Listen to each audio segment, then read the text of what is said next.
Bienvenue à tous. C'était une rencontre qui se voulait un appel à conscience et au sens de responsabilité des leaders religieux. En cette période de fin d'année, il faudra le dire, le commissaire provincial de la police nationale congolaise, ville de Kinshasa, Célestin Kanyama, a exhorté ces derniers à veiller sur l'ordre public lors des différentes cérémonies religieuses qui seront organisées dans la ville. Ne pas laisser un quelconque infiltré faire incursion. Alain Bouma.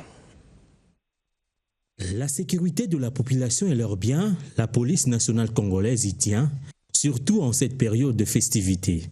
Cette rencontre vendredi entre le commissariat provincial de la police, ville de Kinshasa, et les hommes des dieux est à placer dans ce contexte.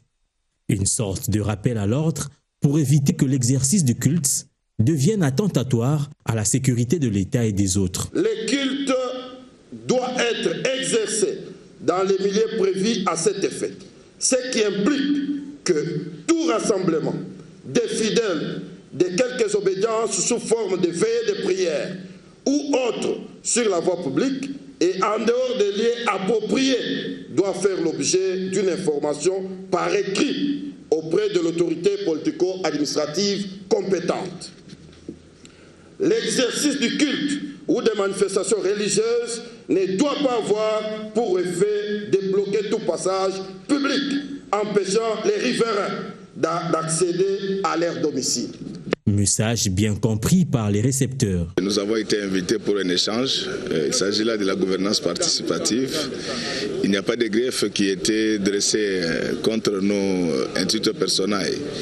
Mais le général était en train de conseiller parce qu'avant de sévir, il a voulu avertir. Les hommes de Dieu ont toujours une place dans ce pays. L'État a toujours considéré les hommes de Dieu. Mais ça n'empêche pas qu'à tout moment qu'on puisse nous appeler pour harmoniser ou soit prendre des décisions communes. Ceux qui feront sourd d'oreille seront peut-être locataires de cette prison en pleine construction dans l'enceinte du commissariat provincial et dont le nom est évocateur, à chacun son tour. Et on espère donc que pour les absents, le message sera bien relayé.